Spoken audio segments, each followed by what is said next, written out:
Today, this is like one of the most requested videos that I've gotten on this channel. This is the most requested for a video, so we're gonna react to it today.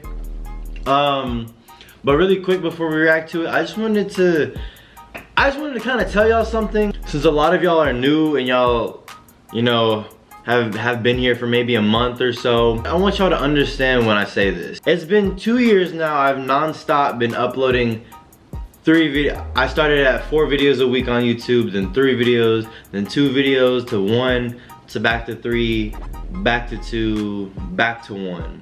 And honestly, long story short, I want to take a break on YouTube.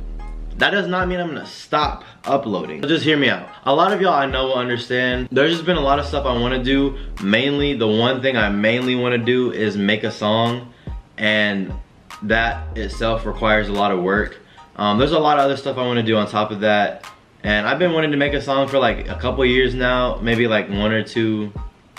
Bro, low-key back in high school, like 4+ years. But I really haven't been trying since a year ago, like truthfully trying. And I tried in forms of parodies. That was my version of making a song and seeing what I could do. And I kind of liked them, and I really want to make a music video and make a song. And that of itself takes a long time, as I'm sure y'all have seen with BTS. And that's gonna require me to not upload as much on YouTube. And I really wanna say I'm sorry. I'm gonna keep uploading, but not as frequent as I used to. So there might be a week where there's not an upload. I want y'all to understand and just bear with me there, okay? I do have 160+ videos y'all can go back and watch if y'all want. So I don't think you're gonna run out of. Anyway, I'm sorry for the long intro. Y'all know how I do with those long intros. I'm gonna start with the most beautiful Life Goes On. The success of the Bangtan Boys is worldwide, but it wasn't always like this. Bangtan. And it all started with one man, YG. YG wanted to make himself a rap group. In the late 90s, he experimented with this idea with different trainees, eventually choosing 7 members. And while 3 of them eventually left, the remaining 4, Teddy, Danny, Jinhwan, and Baekhyun, debuted in 1998 as One Time. Their first album, titled One for Your Mind, was one of the year's best-selling albums and won several awards, including the Global Disc and SBS Music Awards for Best New Artist and KMTV's Award for Best Hip Hop Artist. The group enjoyed moderate success and released 4 more albums before going on indefinite hiatus in 2006 due to their mandatory military service. The year was 2010, and the 5-year-old company, Big Hit Entertainment, had previously signed 2 artists, 88 and 2AM. They had their share of successes, but they were very traditional K-pop groups. Big Hit wanted a fresh, new sound, and upon listening to One Time, CEO Hitman Bang Si-hyuk had decided that that was the sound that he was looking for. And on top of that, the youth needed someone to relate to, and more importantly, look up to. He had decided he would create a hip-hop group.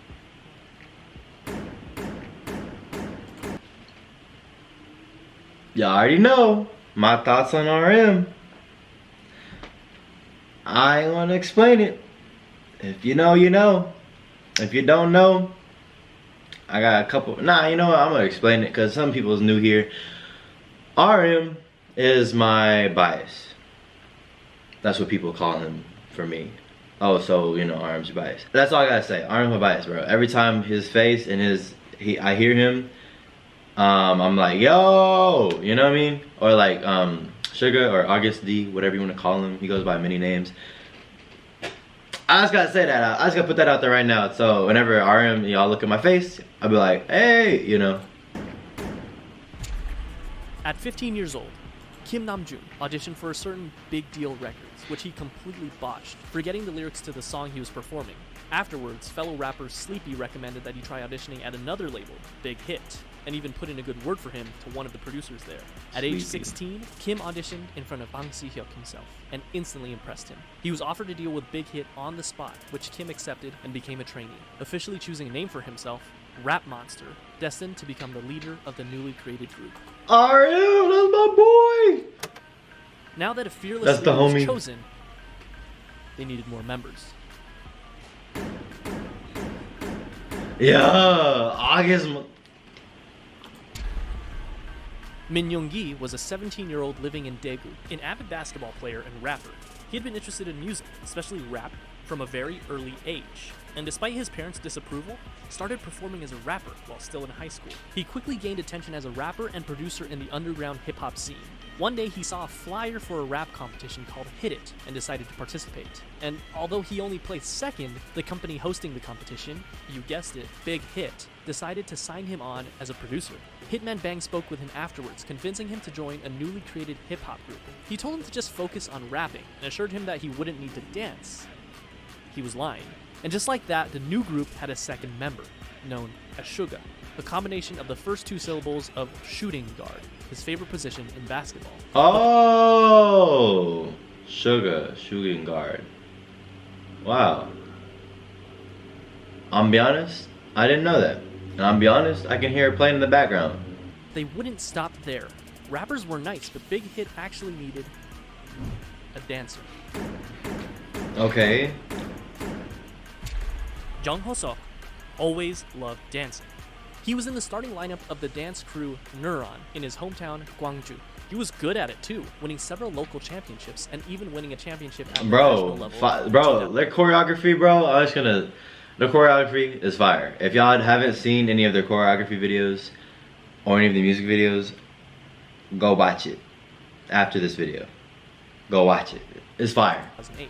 When he decided to audition for JYP Entertainment though, after a few rounds of auditions, he was cut. Fortunately, he didn't give up and went to his second option, a smaller, lesser-known company, Big Hit Entertainment. His dance skills and strong understanding of rhythm made him... Bro, you know, all these people that are cutting them, bro, all the people that ever cut them, he messed up on his rap, RM, and then, you know, he tried again, and then they joined him, or they, I guess, hired him, took him in to Big Hit.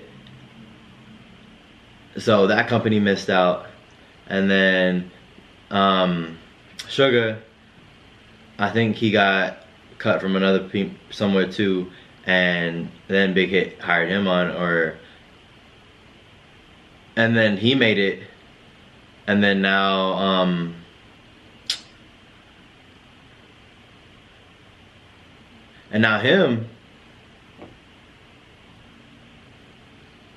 he got cut because he wasn't a good enough dancer, but then Big Hit swooped in again. Instant favorite, and he was signed on Dang. as J-Hope. Not only that, yeah, he J-Hope, saw okay, that's his potential name. in him to become a rapper, which at this point he had little experience with. However, J-Hope quickly felt that he wasn't a good fit and decided to leave Big Hit until RM convinced both J-Hope and Big Hit that the group wouldn't be complete without him. He was right. 아니 근데 형 항상 주말 후에 아니면 좋아서 와야 된다고 좋아서 안 오면 진짜 안 된다고. 멤버부터 믿고 간 거야 나도 그냥. 오래 했고 멤버 보고 왔다. 멤버 보고 왔어 진짜. 근데 나는 진짜 네가 그래요? With the addition of J-Hope, the rap line was complete. Now they needed some singers. Now, just like how RM, an amazing rapper with a ton of experience, was chosen as the first official member of the rap line, it would only make sense that a legendary singer and dancer would be the perfect first member of the vocal line. Right? Right? Yeah. But Kim So-jin didn't have any sort of experience like that. Believe it or not, one day when he was walking on the streets of his hometown, Anyang, he was approached by a representative of SM Entertainment with an offer to work for the company. In typical Jin fashion, he never followed up with it because he believed it to be a scam. Apparently, Jin was a very good-looking guy because years later, this time as a college student in Seoul, he was once again approached on the street, this time by an executive at Big Hit Entertainment.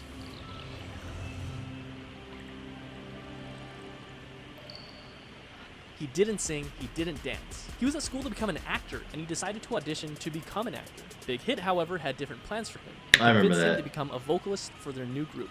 To do so, he literally learned to dance and sing starting from zero, but thankfully, not without help from other vocalists. Dang, bro. My boy over here got no experience, but then boomed. Boomed, bro. Bro, and he was in theater or trying to be an actor. Most of the stuff I kind of already learned from the Who is BTS video, but some stuff I'm learning that I didn't. You know? Yeah. Jungkook initially had dreams of becoming a badminton player when he was young, but after seeing G-Dragon perform Heartbreaker on television, it influenced him to want to become a singer instead. Because of this, at only age 14, he decided to audition for the South Korean talent show, Superstar K. He didn't pass auditions, but this was just enough to catch the eye of not one company, not two companies, but 7 different companies. This included JYP, FNC, Woollim, Starship Entertainment, TS, Cube, and of course, Big Hit Entertainment. So why did Jungkook, given the choice of all these bigger companies, decide to go with the relatively smaller company, Big Hit? The answer was simple. Because he thought, and I quote, RM was cool, so I wanted to sign with them. That brings the number of members to 5. The next member of BTS was just as surprised to find Big Hit as Big Hit was to find him, and it almost didn't happen.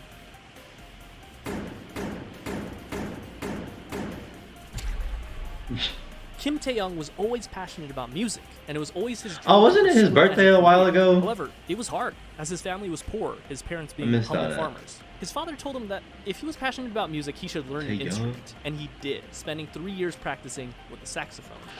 That's my boy!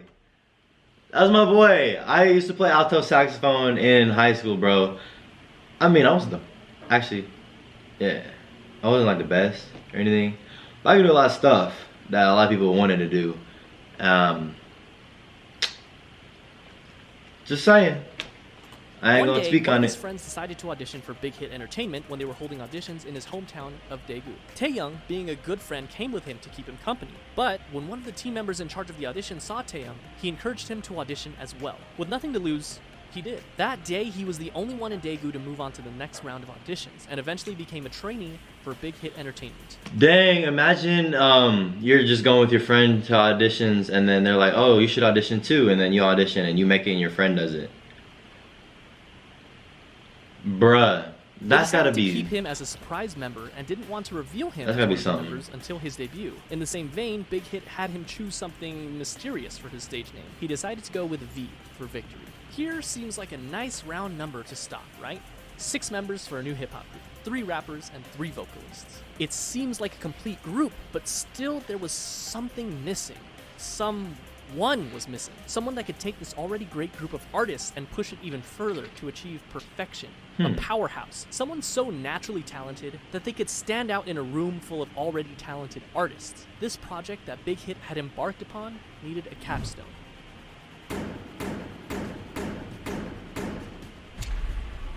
Park Jimin was a naturally talented dancer. When he was in middle school, he attended a dance academy and continued to pursue dance at Busan High School of Arts, where he studied contemporary dance and was the top student in the whole modern dance department. Impressed by his raw talent, a teacher encouraged him to audition for Big Hit Entertainment, who were holding auditions in Busan. He was only 16 when he passed the audition and moved to Seoul to become a trainee. He was the final member of the group, and he also had the shortest training period. What's interesting to note is that the group feels very much ragtag because in a sense, with the exception of Jimin, it was. RM and J-Hope only auditioned for Big Hit because they didn't pass their auditions with the first company they chose. Which is crazy. Despite their amazing talent, Suga and Jungkook didn't win the competitions they were in, but they signed on to Big Hit after the fact because of their high quality performances. V never even planned on auditioning and just decided to do it on a whim, and they literally just found Jin on the streets. But perhaps it was fate, because this was the group that they chose. And just like that, in 2012, the newly created 방탄소년단, the Bulletproof Boy Scouts, or simply BTS, was 7.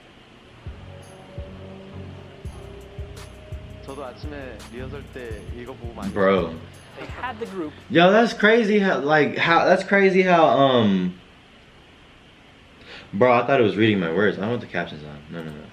No. Anyway, that's crazy how like everyone was kind of just found out of nowhere, and like 3 of the members like didn't pass the audition or like didn't make the cut, and then went to Big Hit and then made the cut.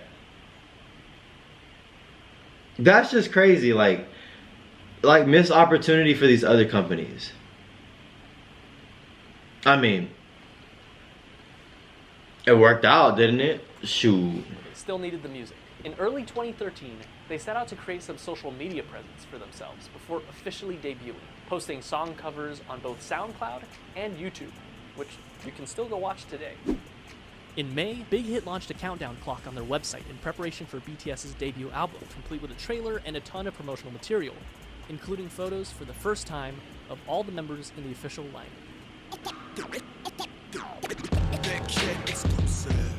Finally, the big day came. June 12, 2013. BTS held a press conference and a debut showcase where they performed their two singles Are they wearing of Versace? 2013. BTS held a press conference. Ah, snap. Bro. Dang, the flex is loud, bro. Yo, the flex is loud. Conference and a debut showcase where they Dang. performed their two singles, No More Dream and We Are Bulletproof Part 2. Versace, bro. The same day, the Too Cool for School album, as well as the music video for No More Dream, were released. The very next day, BTS performed the song again on their official debut stage on Mnet's M Countdown. This was the world's first taste of BTS. Commercially, the album didn't do extraordinarily well. The lead single, No More Dream, peaked at 124 in Korea, and the album sold only 24,000 copies during its first year. Bulletproof Part 2... I mean, 24,000 copies is still good. All that great for BTS, but despite everything, people saw them. People saw the sparkle in their eyes and their limitless potential. I didn't even have my coffee this morning. I didn't think I would need it, but shoot. And they were hot, of course. On July 9th, ARMY was established as BTS's official fandom. They made their comeback only 2 months later in September when they released their single, No, along with their EP, part 2 of what would be their school trilogy, Oh, Are You Late 2.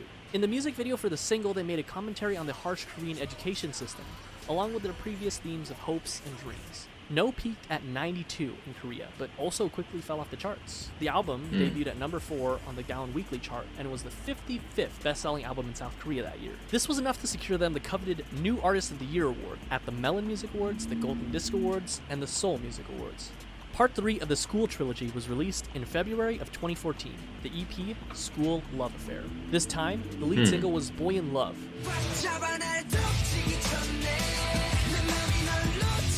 And the other single I should probably Just listen to One that, Day. huh?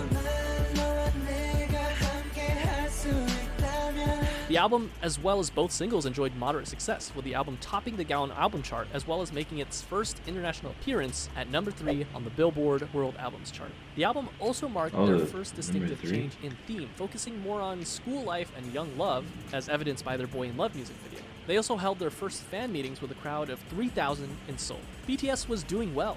That is, until July. This is, unfortunately, a dark chapter in the lives of BTS and ARMY. That's right, American Hustle Life. I'm joking, of course, but American Hustle Life was a reality show put together by Mnet that brought BTS to Los Angeles, where they had the unique opportunity to learn the true ways of hip-hop from the masters. And it was a pretty darn cringy opportunity, but an opportunity nonetheless. Whatever you do, just don't watch the Warren G version of Boy in Love. You've been warned. However, cringe and all, the trip proved fruitful for BTS, making connections, performing their first US concert for free in front of 200 fans, as well as their first appearance at KCON. The next month, in August, BTS released their first full-length studio album, Dark and Wild. The album featured 2 singles, Danger and War of Hormones.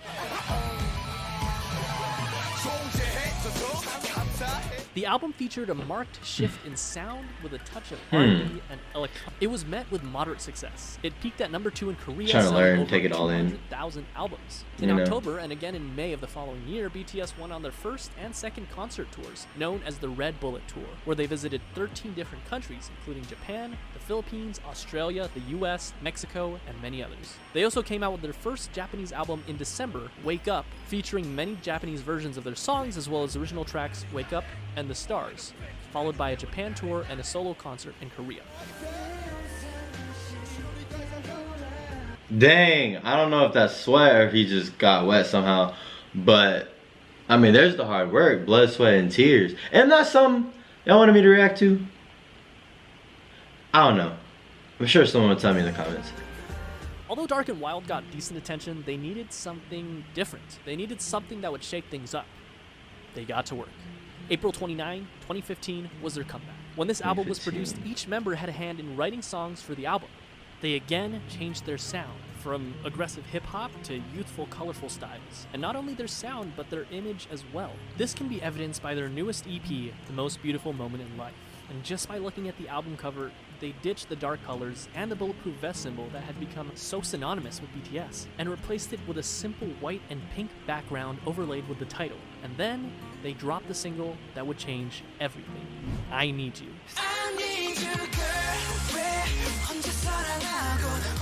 It was sentimental, it was hopeful, it was new. Just by looking at the music video, we can see that BTS has also ditched their punk bad boy image and replaced it with a more real, vulnerable, down-to-earth, and Okay. youthful feel. This proved to be the change that BTS needed for mainstream. Hold up, I'm sorry, that caught me off guard. And What is RM wearing?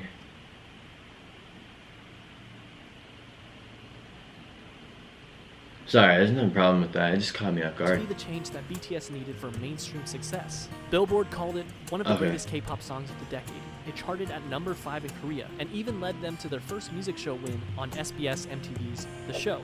And that wasn't all. They released their second single, Dope, on June 24th, which I need to started listen to off that. with Everyone 9 keeps telling me. p.m. I need to listen to Dope. 어서 와. 방탄은 처음이지? Welcome. Is this your first time with BTS? And you know what?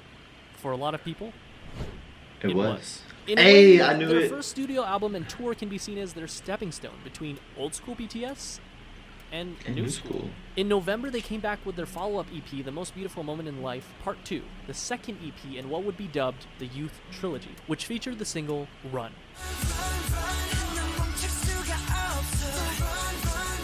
The album focused even more on the frivolity, friendship, and carefree attitude that comes with enjoying one's youth, but just like in I Need You, contrasted that with suffering, depression, loneliness, society, and the stark and sometimes dark reality of life. Compare this with the far cry of the No More Dreams music video. It felt real. It was darker, grittier, more humble, more meaningful, and most importantly, RM lost his mohawk.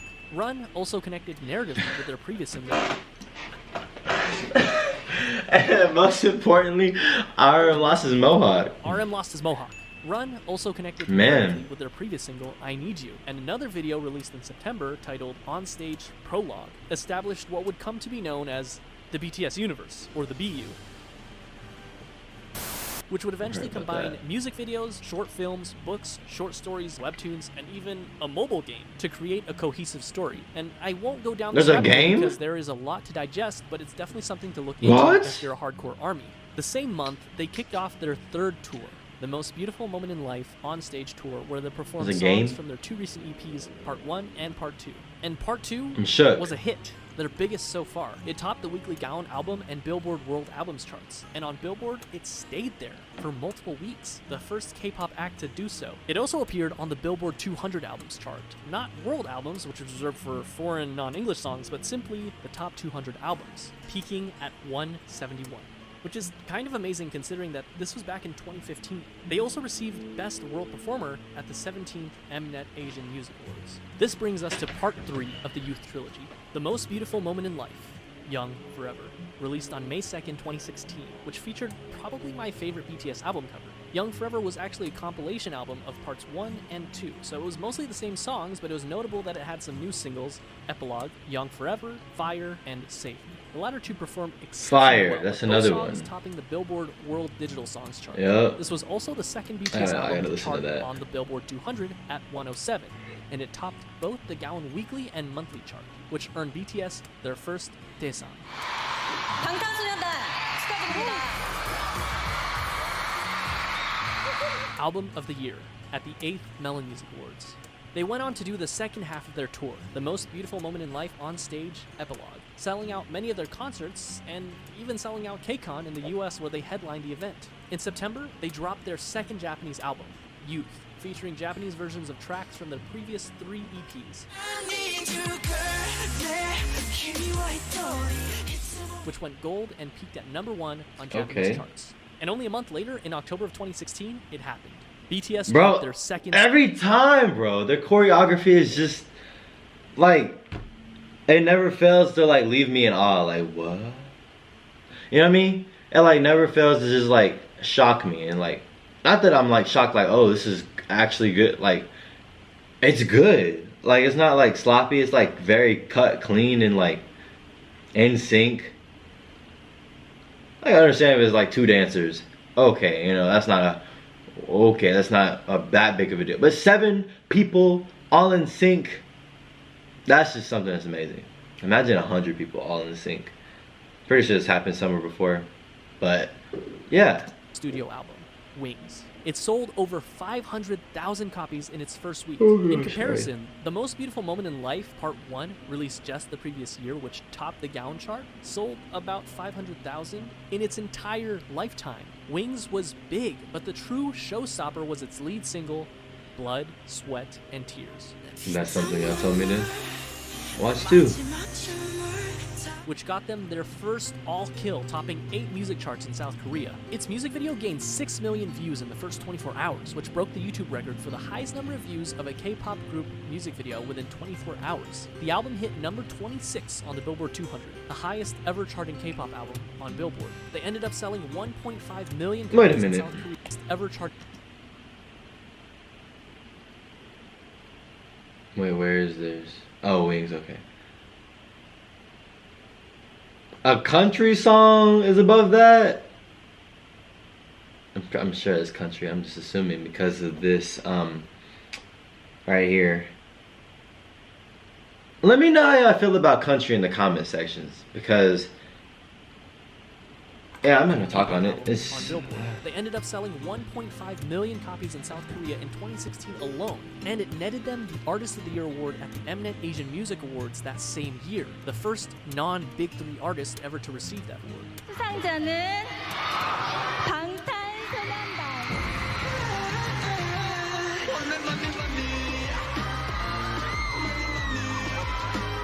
After Blood, Sweat, and Tears, they were on a roll. BTS was unstoppable.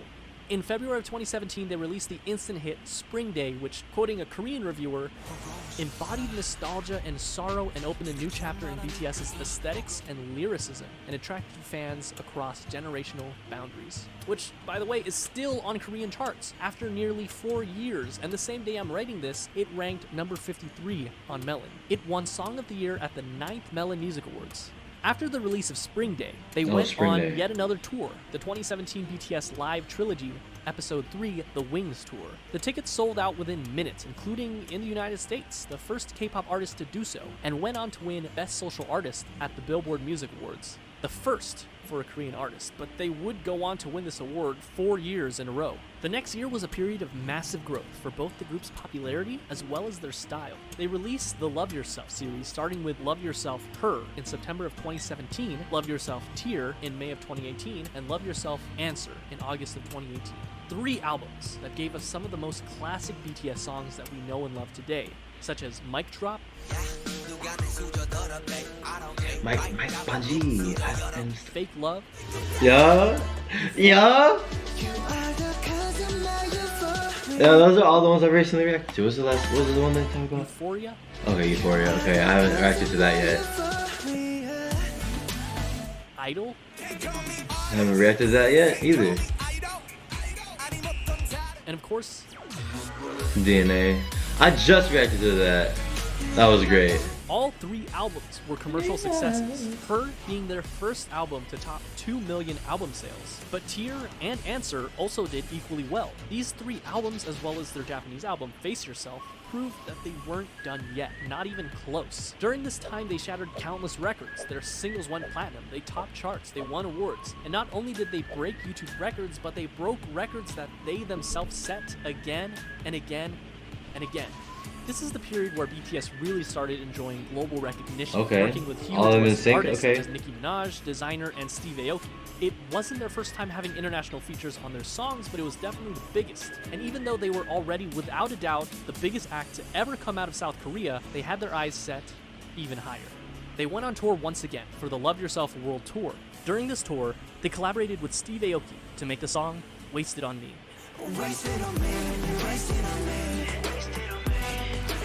Notable for being their first all-English feature, and it also served as a jumping-off point for BTS to gain a following of English speakers. Not that they were Map of the Soul persona. Not that they what? First, a following of English speakers. Not that they were Map of the Soul persona.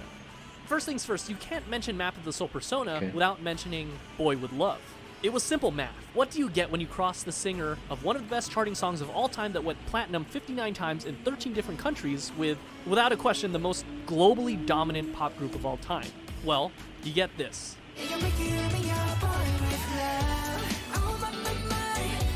Nothing less than an instant hit. Number 8 on Billboard Hot 100, platinum in the US, 21 music show wins, number 1 on iTunes in 67 different countries, the most liked and the most viewed YouTube video in the first 24 hours, the fastest video to reach 100 million views, a current view count of over 1 billion views, 7 boys, 1 girl, and 7 different hair colors.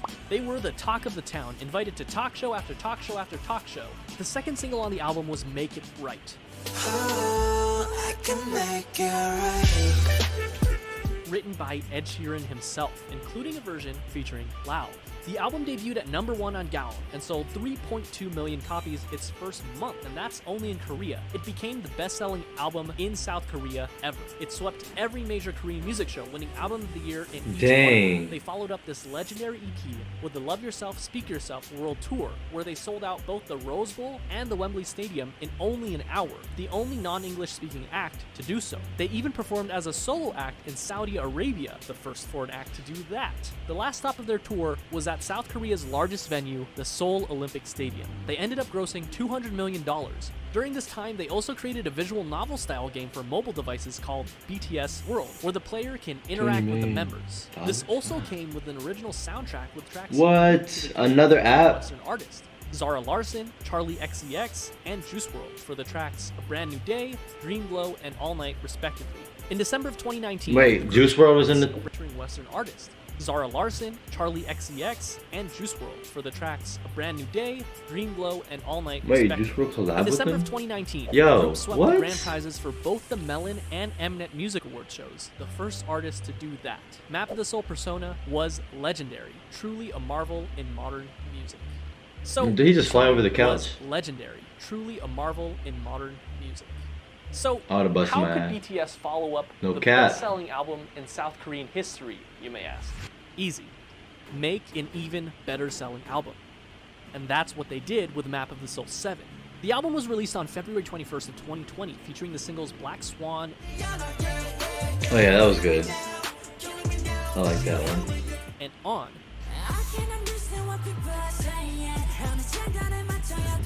And sold over 4.1 million albums in just the first week, and the first Korean album to be certified as quadruple million on the Gaon Music Chart. It debuted at number 1 on music charts all over the world, including the US, Korea, the UK, Japan, and much of Europe. It's not an exaggeration to say that this album left a permanent mark on the world, launching BTS into legendary status and becoming the best-selling artist in South Korean history. BTS had scheduled a Map of the Soul tour for April of that year, which would have undoubtedly outsold their record-breaking tour only a year prior. But unfortunately, the COVID pandemic caused the entire tour to be postponed, including the show at the Rose Bowl, which I was supposed to attend. But that didn't stop BTS, who performed virtual concerts, spoke at the Dear Class of 2020 graduation event, and released the Japanese version of their recent album with an original Japanese single, Stay Gold. Stay gold. And to top it all off, this was only June. At this point, it was clear that BTS had already dominated their home turf, and they had topped the music charts all over the world. This time, their sight was set for the very top. Remember that scene in The Social Network where Mark and Sean talk about how they don't want $1 million, they want $1 billion? How they're not interested in catching 14 trout, but they'd rather catch an 800-pound marlin? Well, that's what they set their sights on. The marlin, the biggest music industry in the world, the United States. And at the top of that music industry, number 1 on Billboard Hot 100. This small group from a company that virtually no one had heard about 8 years ago planned to take on Goliath himself and dominate the American industry on their home turf. And all they had to do was speak English. August 21st, enter Dynamite. Yup. Their first and only English single so far, simultaneously performed better than anyone had expected, but at the same time is exactly what we as an audience had come to expect from the legendary boy band themselves. And they did it. They reached number 1 on the US Billboard Hot 100, the Global 200, yes, sir. and the Global excluding US chart. And they made sure that if you hadn't heard of them before, you definitely have That'd be now. wild. And if that wasn't already the biggest flex, on October 2nd, they came out with Savage Love BTS Remix with Jason Derulo, Savage love. Did somebody break your heart? getting #1 on the Billboard Hot 100 again, less than 2 months after already getting it #1 with Dynamite, and on the Global 200, where they actually replaced themselves at #1, the first artist to do so ever. So what makes BTS so special? How did they achieve all this? K-pop is a genre that spans for at least 30 years, and there have been hundreds of boy groups and hundreds of girl groups. What did BTS do to rise above all of them and break through to markets never before seen? Historically, the boy band industry has been dominated by white English-speaking bands. And the fact that BTS has not only held their own, but blew any sign of competition out of the water on a global scale can be attributed to nothing less than their talent, hard work, and a bit of a 1 in a million miracle. They did it through their own blood, sweat, and tears, so to speak. Around the world, we see that boy bands have pretty much fallen into obscurity, but BTS is thriving. And though I've stated this all before, it's worth saying again, in contrast to other bands who would sing about romantic relationships with girls and what some would call predictable bubblegum pop tunes, BTS is continuously pushing the envelope and changing their styles. According to an article by Vulture.com, they describe this style as much less a success from the Backstreet Boys and more of the successors of Michael Jackson, whose choreography and charisma were unprecedented. While of course there's a lot of love for the angelic vocals of BTS, rap has also played a very important part in creating their own style. In stark contrast to the typical boy band where every member sings, it's so refreshing when you're in the middle of a song and you hear RM's raw rapping skills. Yes, that's what I'm saying, bro. Let me hear that one more time. In the middle of a song and you hear RM's raw rapping skills, J-Hope's energy, or Suga's soul Yup. into every single line. Interestingly Yup. enough, at the first glance, it seems that the success of BTS was miraculous, despite not being part of the Big Three. But it can also be argued that their success was because of their separation from the Big Three. Their label, Big Hit Entertainment, whose founder emphasizes artistic freedom more than anything else, allowed them to make their own sound. And going back to BTS Universe, it's not often that a K-pop group does something special with each of their songs and albums, utilizing strong storytelling that can go beyond simply the song itself, but rather interconnected with other songs and even other albums to create one large overarching story. And not only do they all have their own expertise and performance, but also each of them have had the experience of writing and producing their own music, and they're not afraid to let their style evolve over time. BTS during their debut is such a far cry from Wings era BTS and current day BTS. They also chose to tackle more adult issues instead of simply love and girls. While they definitely didn't have a shortage of those, they also cover other very important issues such as mental health, regret, following your dreams, hard work, self-love, and many, many, many others. Add that to the fact that as fans, we can feel the authenticity of the members themselves. They seem approachable. BTS seems like there's a place for every type of fan. And in this fast-paced world where things change at unthinkable speeds, BTS has stayed grounded and faithful to who they were and who they are. Those kids we saw on American Hustle Life, along with their dreams and passions, are the same men who stand before us today. And while some artists like to keep their personal lives private, BTS gives us a look at their personal lives through their vlogs, which allow us to become more connected to them than ever before. What is truly amazing is that, with the exception of just one single, they're doing this all while singing in their native tongue, Korean. Their music holds so much power that it literally breaks through the barriers of language. And no, they're not done yet. Today, November 20th, they're releasing their 5th studio album, B. Their singles on the album, Dynamite and Life Goes On. And chances are, life will go on for BTS. And chances are they'll continue to break even more records. They've shown that they're capable of dominating music charts across the world and even reaching across the Pacific Ocean and conquering the music industry in the United States. What's next for them? Mars? In any case, they Maybe started in 2013 and hey bro, Martians might be up there turning up. Cause who? I'm not a singer. I always say that after I hit a note and it just sounds like awful. Anyway. Is as strong as it's ever been. As far as we know, they will only continue to light it up like a dynamite. Yo, that was fan mother-freaking-tastic, bro. See, the main things I did not know was the main thing I didn't know is how they like were all. I mean, obviously that's how like everyone starts, you know, they all regular dudes except that oh, y'all gonna roast me in the comments for forgetting the name. But how he was already a dancer and stuff. And he had actual, quote unquote, actual talent coming into BTS.